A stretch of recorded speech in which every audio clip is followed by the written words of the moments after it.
예, 수업 시작하겠습니다. 예. 이번에는, 이거 빠졌구나. 빠졌네.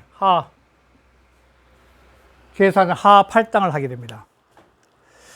이 하 8장인데, 먼저 한번 보시면은 8장하고, 그 다음에, 592쪽에 9장, 509장 또 아래 보면, 또 역지위사가 나오죠. 제일 아래 보면.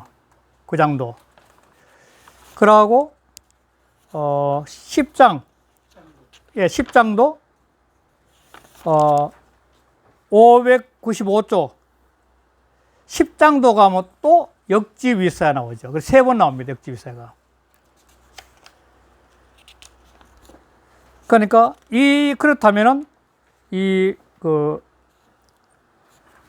8, 9, 10장은, 요게 8, 9, 10장이 전부 역지서인데 8, 9, 10장은 전부 다 뭐냐면 위서는 역의 책됨, 역이란 책은 이 말이죠. 위서, 역의 책됨은, 역의 책이 만들어진 원리, 그 말하죠. 역이란 책이 어떤 식으로 만들어졌나 그걸 하는 거죠. 그러니까 8장, 9장, 10장은 전부 다 역지서라는 요 첫 글자를 통해 가지고 역이란 책 전체를 갖다가 바라보는 그 틀을 갖다가 현재 이야기하고 있다고 보면 되죠. 그래서 이 8장은 특히 역 전체의 내용을 이야기를 하면서 이 이치를 깨달은 사람은, 이런 이치를 깨달은 사람은 결국은 역이 제대로 행해질 수 있게 하는 사람이라는 걸 제시하는 겁니다. 그래서 이 8장을 한번 들어가 볼게요. 아까 주자 본이 위에 가서 7장의 본의를 빼문이야. 차장은 바로 위에 삼진 띄우고 구개하여 구개를 3번 나가서 이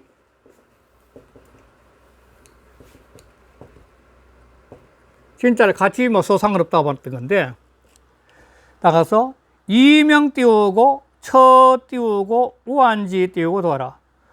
우한의 처하는 도를 밝힌 것이야. 즉 우한 속에서 자기를 수양하는 방법을 밝힌 거라 그죠. 그 말 하는 건데, 자 그렇게 해서 넘어가고 이제 8장 되겠습니다. 8장. 역지위서야. 역지 띄우고 위서야, 불가 띄우고 원이요, 위도야 띄우고 누천이라. 이게 핵심이죠. 이 8장에. 자, 역이란 책대문, 역이란 책이 만들어진 것은, 역이란 책이 만들어진 것은 불가 원이야. 이거는 멀리 할 수 없어. 불가해. 주자는 그 아래 보면 보죠. 원은 유망야래가 잊어버릴 망자와 같다 해가지고 역이란 책은 잊어버릴 수 없다. 이렇게 해석했다는 거죠. 잊을 수가 없다. 자, 이게 무슨 말이냐면은 이 역이란 책은 이 주역적인 논리하면 우주와 인생사의 내용을 다 포함하고 있기 때문에 이 인생사 우주의 모습이 역 속에 다 들어있기 때문에 인간이 그걸 멀리 하려고 하더라도 멀리 할 수가 없는 거예요. 이 세상을 볼 수 있는 원리가 마치 수학 공식처럼, 물리학 공식처럼 이 인문학적 우주적인 원리나 인생사의 원리가 역 속에 다 들어있기 때문에 그래서 멀리 할 수 없는 거예요.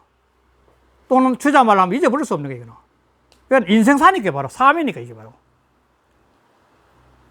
그러니까 역을 알게 되면 이 삶의 문제, 우주가 흘러가는 흐름의 문제나 인생사가 변해가는 원리를 알 수 있다는 거죠. 두 번째 보면 위도야 누처이라. 이 루자는 자주 루자. 그러니까 이 역으로 만드는 원리, 도는 원리니까 역의 원리, 역의 도라는 것은 얕다는 어세사니까, 강조법이 얕다는 어세사잖아. 이 원리는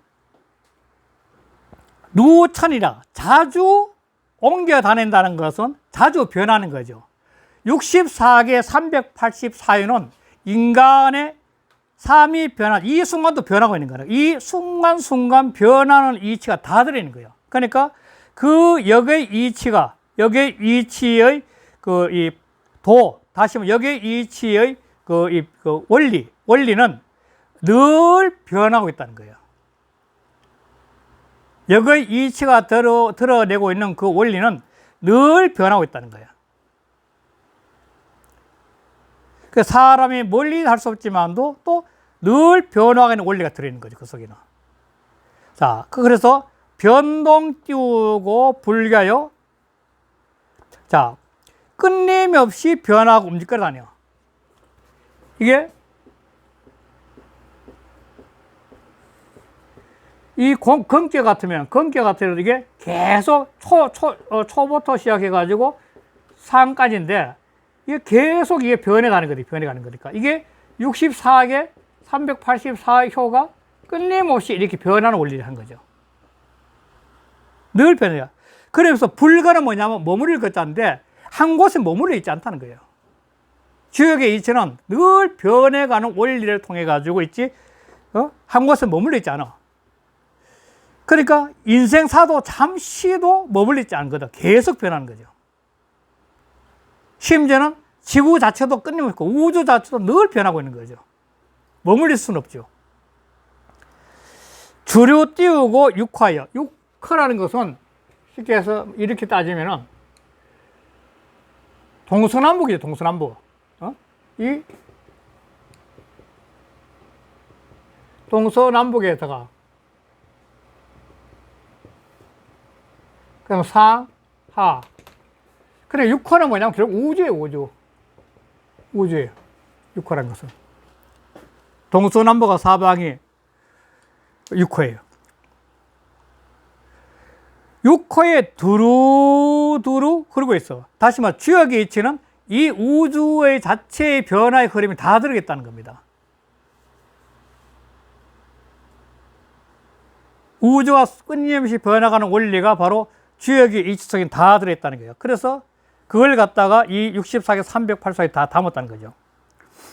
상하 띄우고 무상하여. 상하가 항상 되지 않아. 상하가. 그러니까 초요에부터 육효까지 어떤 때는 초요가 어떤 때는 오가 되고 이 상황마다 다 변하시 이 상하가 변화 가운데는 이 변의 가운데는 오염은 오염, 초염은 초염에서 고정되어 있는 것이 아니라 상황마다 늘 이렇게 변한다. 상황 항상 되는 것이 늘 변한다는 거예요. 6개월. 그러니까 384요 하나하나들이 전부 다 끊임없이 변화의 이치를 다 들고 나와 있는 그 상황을 봐야 된다는 거예요. 그리고 강유 띄우고 상역, 이거는 바뀔 역자입니다. 역은 바뀔 역자, 주역 그럴 때 바뀔 역자. 강은 양괴, 강은 양괴고, 이 강이죠. 유는 은괴죠. 은괴. 이 강과 유가 계속 바뀌어. 이 384호가 이 효가 강유가 계속 바뀌면서 만들어진 거 아니에요, 강유가. 384유란 것은, 다시 64개란 것은 음괴, 양괴가 계속 바뀌면서 나온 거거든. 계속 바뀌는. 이 육의 원리, 지금 주역의 원리를 준비하는 거죠. 그 다음에 불가 띄우고 위 띄우고 전효야. 전효는 뭐냐면 요점, 저는 경전전자니까 아주 핵심된 원리 말이죠. 핵심된 원리. 그러니까 그걸 갖다가 아주 고착화된 핵심된 원리를 삼을 수가 없는 거야, 그게. 계속 변하기 때문에. 건계를 다 해결할 수 없고, 공계를 다 해결할 수 없고, 미적계도 할 수 없고, 그냥 변화 가운데서 그 괴상 하나하나를 적용될 뿐이지, 고착화된 하나의 계로 가지고 전부 다를 설명할 수 있다는 것도 아니라는 거예요. 전혀 법칙화 될 수 없다는 법칙화 될 수 없는 거예요. 그러니까 유변 띄우고 소적이라. 불가 띄우고 위 띄우고 전혀요. 유변 띄우고 소적이니. 오직 강조법이죠. 오직. 오직 유자. 변해서 가는, 그 적자는 갈적자인데 나아갈 적자죠.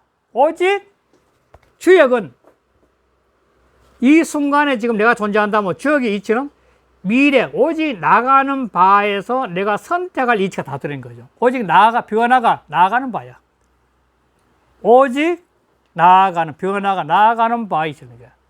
그러니까 나아가는 하기 때문에 주역의 이치에 깨달으면 자기가 나아갈 바에 대한 선택을 당당하게 할 수 있는 거죠. 그래서 그 아래 추자 본이 보면 원은 유 띄우고 망야라. 망과 같아. 잊을 것 같아. 그러니까 주역이라는 책을 잊어버릴 수가 없어. 늘 마음속에 머릿속에 생각하면서 자기 삶 이 자체에서 적용시켜 본다는 거죠. 내 삶은 지금 어떤 상황인지를 적용시켜 보는 거죠. 잊어버리면 안 된다는 거예요. 주류 띄우고 육호는 동서남북 상하에 두루두루 흐르고 있다는 것은 위 띄우고 음양 띄우고 유행어 띄우고 괴지 띄우고 육이라. 이거는 음과 양이, 괴 속의 음과 양이 유행, 끊임없이 흘러 변하는 거죠. 유행하는 거죠. 흐르는 거죠. 유행하는 거. 근데 어짜 때문에 뒤에부터 먼저 해야 되는 거죠. 괴지 육이. 음과 양이 육이에 초에부터 시작해서 상유까지 괴의 육이에 유행하는 게 흘러다니는 거야. 음양이 괴의 6자리에서 계속 흘러다니는 거죠. 흘러다니면서 괴가 바뀌어지는 거죠, 자꾸. 그러면서 무슨 괴까지요. 인생도 역시 끊임없이 변에 따른 그 가운데서 내가 어떤 괴에 해당이 되는지 선택해서 스스로가 공부하는 거지, 결국은. 자, 두 번째, 2절. 2절은 추자 본의부터 먼저 봐요. 추자 본의 보면 차구는 미상하니 의유 띄우고 탈오라. 이 2절은 이 차구는 미상, 내용이 상세하지 않아. 그래서 의심컨대 탈자나 오자가 있는 것 같다. 이 설명이 잘 안 된다는 것이죠, 제가. 이걸 염두에 두고 한번 봅시다. 기 띄우고 출입 띄우고 이도하여. 그 출입이 역의 이치, 역의 도는 그 출입이 법도로서 한다는 거죠. 도자는 법도자, 이게 법도자. 출입이 법도로서 한다. 그런데 이 출입을 도대체 뭘 설명하느냐? 그것도 해석이 또 많죠, 이게. 그런데 그 주역의 이치란 것은 나아간다는 게 출자하고 입자인데, 대개 입자라는 것은 이 음계를 말하거든요. 음계는 수렴에서 들어오는 게 입자고, 양계는 이렇게 해서 나가는 거지, 이렇게 계속. 그러니까 그 출입이 법도란다는 것은 음계와 양계가 세서 바뀌어가는 것이 어떤 법도가 있다, 이렇게 볼 수 있는 거죠. 또 어떤 분의 해석을 어떻게 했냐면, 입은 위에서 아래로 내려오는 이치고, 입은 위에서 아래로 내려오는 이치가 입이고, 나아가는 것은 초에서 상구에 올라가는 것이 출이다, 이렇게 해석하는 분들도 계세요. 그런데 제 생각에서는 그냥 주역의 원리니까, 첫 장은 그냥 음양의 변화가 그 역에 도해서 음양의 도가 출입하는 것이 법도가 있다 해도 되지 않을까, 그렇게 생각하는 거죠. 일단은 음계는 수렴하는 기분, 자기 수렴하는 거니까, 속으로. 그러니까 들어오는 거죠. 양은 확산시키는 거니까 나가는 거고, 이 법도에서 내외에 사 띄우고 지구하며, 이것도 역시 어려워. 내가 뭐고 외가 뭐냐, 왜 내에, 외는 뭐고 내는 뭐냐.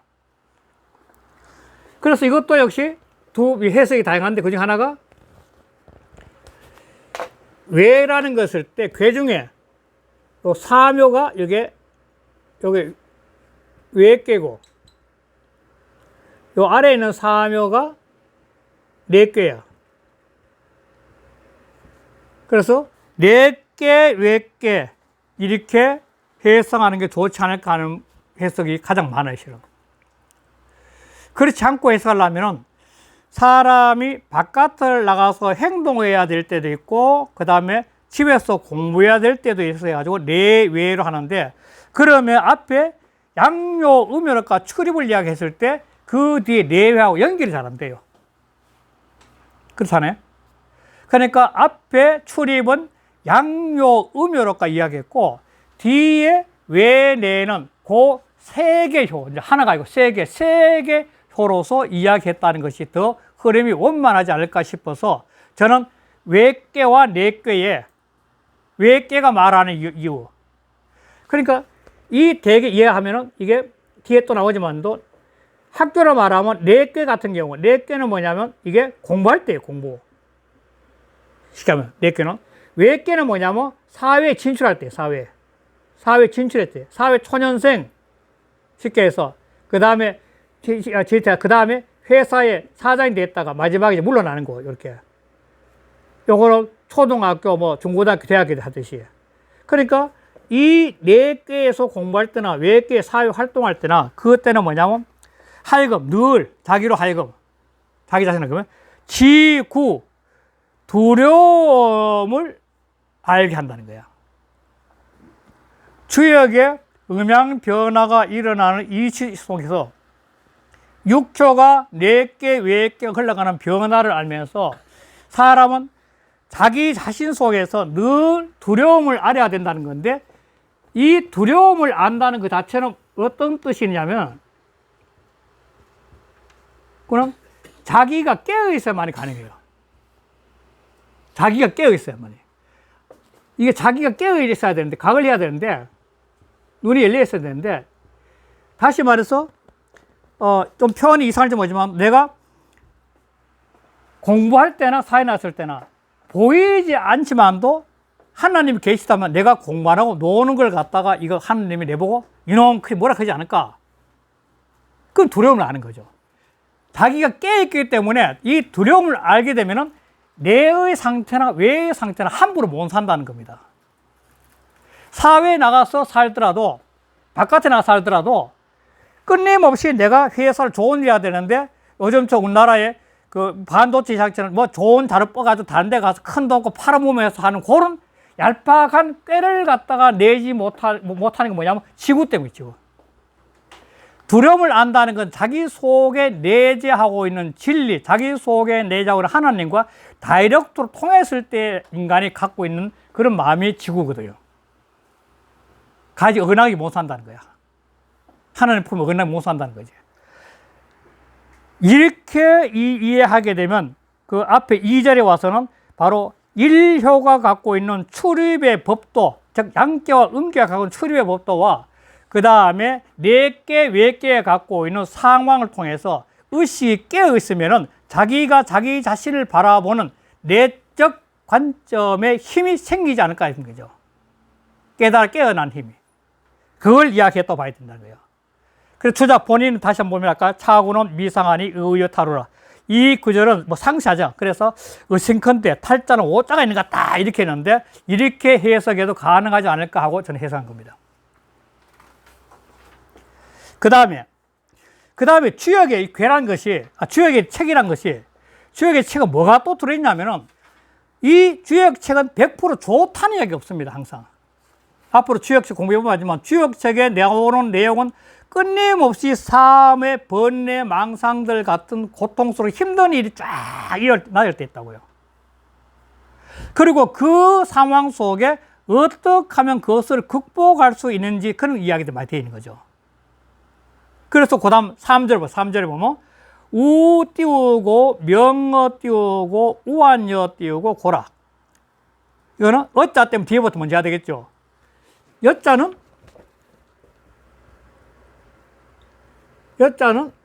이 명사를 연결시켜주는 연결사예요. 과 또는 와 이 뜻이에요. 명사를 시킬 때. 아까 이자는 이게 동사나 형용사, 앞에 동사나 형용사를 이어줄 거예요. 뒤에 동사와 동사, 또 형사, 형사 있을 때 이자 쓴 거예요. 이자는 명사와 명사는 여자예요. 이 여자예요. 그러니까 이것도 우황과 까닭. 소위 아래 그 소위원회 해서 소위원회 뭐냐면 원인 까닭이거든요. 원인 까닭. 그 주역이라는 책 보면 세상에 다양한 근심 걱정거리 된 그 우환의 이야기와 그리고 그 원인들을 전부 다 밝혀 놓았어. 주역이라는 책 속에. 그래서 세상사를 다 볼 수 있는 거죠. 주역의 64개 384회 글을 쫙 읽으면서 인생사를 갖다가 영화보다 참 볼 수 있다는 거예요, 결국. 그러니까 무유 띄우고 사보나 여임 띄우고 부만이. 이 사보도 해석이 참 다양한데 그 다양한 거 치우고 저는 그냥 사는 태사, 태보. 이 태자가 돼가지고 태사, 태보라고 해석해요. 태사, 태보는 이게 벼슬이에요. 벼슬인데 태사는 임금의 스승이고 태보는 또 이 별정지만 그 왕실을 보호하는 그 별정지. 그러니까 굉장히 뛰어난 지도자들이야. 상류에. 그러니까 태사나 태보 같은 그런 지도자가 없으나 태사는 되게 옛날에 또 왕자들 가리키는 이 스승 같은 게 태사거든요. 그렇게 뛰어난 스승이 태사나 태보 같은 지도자가 없으나 그러나 여인 부모라. 부모가 내 곁에 이만 같대. 다시 주역이라는 책을 가만히 읽으면 아주 세상에 태사나 태보 같은 것이지만도 각자 자기 자신의 삶을 보호해주고 있는 부모님과 같은 그런 따뜻한 이야기들이 다 들어있다는 겁니다. 주역 속에는. 마치 부모가 자식을 갖다가 이렇게 보듬어주고 아껴주는 그러한 내용들이 주역 속에 들어있다는 거예요. 자, 본이 또 한번 볼게요. 본이 수무 띄우고 사부나 비록 태사나 태보는 없으나 이건 역접이죠. 나로부터 무조건 역접입니다. 이거는. 앞에 토시가 나로 붙으면 무조건 역접입니다. 그러나 이 말이죠. 이 띄우고 상약 띄우고 부모 띄우고 임자니. 그러나 항상 부모가 내 곁에 임해 있는 것과 같으니 부모님의 액정 같아요. 그러니까 주역의 이치를 잘 깨달으면 그 주역의 이치를 통해서 내가 세상을 바라볼 수 있는 깨달음의 이 시야들이 마음이 마치 옆에 부모가 내인데 속삭여 주는 것처럼 이끌어 준 것 같다는 거예요. 이게 바로 개구지 띄우고 지라 경계하고 두려워하는 것이 지극함이라. 왜? 그러니까 자기 자신의 내면의 의식이 깨어난 거예요. 자기 내면의 눈이 밝아져가 마치 아버지가 보고 있는데 어머니가 보고 있는데 더 나아가서 하나님이 보고 있는데 하면서 함부로 못 한다는 거예요. 그러면 영이 맑아지는 거예요. 자꾸 영혼이 맑아지는 거죠. 자, 마지막 조금만 이거 마지막 한번 보고 가기 좋습니다. 초 띄우고 솔기 띄우고 사이 띄우고 규 띄우고 기만컨대. 처음에는 주역을 읽을 때는 처음에는 뭐냐면 그 사를 따라서 딸을 솔답니다. 사는 뭐냐면 주역의 개사 효사죠. 처음에는 주역의 그 개사 효사를 따라가지고 그래서 그 방법 자기가 처하고 있는 그 어떤 방법들이죠. 그걸 갖다가 헤아려보. 이 국리 정보, 이 국리 공부예요. 국리 공부. 개사 효사를 통해서 국리의 공부를 하는 거죠. 국리 공부를. 개사 효사를 통해 국리 공부를 한 거예요. 국리 공부를 해보건데 그 교사 효사를 통해 국리의 공부를 큰 데는 해보면은 이 말이죠. 해보는데 기후 띄우고 전상이네요. 이미 64개 384회에 어떤 법과 같은 항상 때문에 있어. 틀이 있어. 64개 384 틀이 있거니와. 그런데 이게 중요해요. 분명히 그 내용은 있는데 그런데 이거는 줄쳐놔요. 굽이 띄우고 기인이면 돕을 띄우고 행이라. 진실로 만약 똑같아요. 만약 진실로 그 사람이 아니면 다시 말해 64개 384효가 갖고 있는 변화의 원리, 즉 부모가 내 옆에 임해 있는 것 같은 그런 어떤 그 원리, 그런 이치가 깨달은 자가 아니면 그걸 터득한 자가 아니면 그 주역의 더에는 헛되이 행하지 않아. 다시 행하지 않는다는 거야. 결국은 주역의 도는 뭐냐면 내가 이 세상을 갖다가 살아가는 내 바른 행동의 토대가 되기 위해서 존재한다는 겁니다. 각자 이 세상 살아가는데 삶의 시야를 열어주고 행동을 선택할 수 있는 이치가 마치 옆에 부모님이 이야기하듯이 그렇게 따뜻한 내용이 들어있다는 건데 그 이치를 모르면 주역의 도는 행하지 않고 주역은 주역도 이걸 혹시 기억나실지 모르겠다. 대학 할 때 공부했던 길. 대학 할 때 그러죠? 서자서 기억나세요? 자. 책은 책도 놀고 나는 내 돈이다. 책을 똑히 공부하는데 공부는 열심히 하는 것 같은데 책은 책도 놀고 나는 내 딴 생각해. 이 대학에서 앞에 그 독대학법이나 독대학법 이거 독대학법이에요. 독대학법에 나와요. 그러니까 책을 읽었을 때는 그 책 속에 몰입해서 책의 이치를 내꺼화 시켜야 되는데 그냥 멍청한 책을 띄워놓고 다른 생각하는 경우는 바로 서자서 아자예요. 그렇듯이 주역이란 책도 바로 그 속에 부모님처럼 따뜻하게 나를 이끌어줄 원리가 내재하고 있기 때문에 그걸 이치를 깨달아야만이 주역의 도가 자기 삶 속에 실제로 실천할 수 있는 그런 힘이 나오는데 그렇지 않으면은 주역의 도가 그 사람을 통해서 세상에 펼칠 수 없다는 겁니다. 그게 바로 8장의 핵심이에요. 그 주역이라는 책 원리하면서 그러면서 본이 할게요. 본이 방은 띄우고 도라. 이건 도라 방법이라. 시 띄우고 유사히 띄우고 탁 띄우고 기려면 처음에는 그 말로 말미암아서 즉 말해서 개사나 효사란 말로 말미암아서 길이 그 속에 내재한 이추를 헤아려 보면은 즉 띄우고 경기 띄우고 유 띄우고 전상이라. 그러면은 그 속에는 아주 64개 380의 모범 답안지 같은 모범과 같은 어떤 떳떳한 이치가 있는 것을 보게 된다고요. 보게 된 거야. 그래, 그 말이 중요한 거지. 연 띄우고 신이 띄우고 명지는 적 띄우고 존호 띄우고 그니라. 그러나 아주 신명스러워서 밝아지는 것은 신명스러워 밝아진 건 자기 자신에 대한 문제거든요. 자기가 공부를 해서 자기 내면의 수렴에 대해서 자기가 계속 반출해서 자기 공부를 통해서 자기 내면에 아주 신비로운 그 힘이 영성이죠. 바로 그 영성이 생겨서 눈이 확 밝아지는 거. 자기 내면에 하나님의 계시는 하나님이 밝아져서 즉 영성의 눈이 밝아져서 진리의 눈이 밝아져서 그러면서 신명스러워져서 자기 속 신명스러워 그 밝은 눈이 밝아지는 것은 자기 수양을 통해서 신명스러워 밝아진 것은 뭐냐면 바로 그 개개인의 사람에 달려있다는 거예요. 그 개개인의 사람의 노력에 달려있다는 겁니다. 누구든지 자기 속에는 신이 명제할 수 있는 힘이 있어요. 누구든지. 그런데 그걸 할 수 있는 사람은 그 사람만 달렸다는 공부. 이게 바로 중요한 거죠. 공부에서는. 이걸 하기 위해서 세상 살아가는 거고. 어차피 이 세상 소풍 와서 가잖아요. 가는데 참다운 진리와 한 몸이 됐을 때 이성을 떠나갔을 때 기분 좋게 떠날 거예요. 그게 바로 말한 거 이걸 말한 거죠. 그래서 이 8장을 끝내겠습니다. 네, 감사합니다.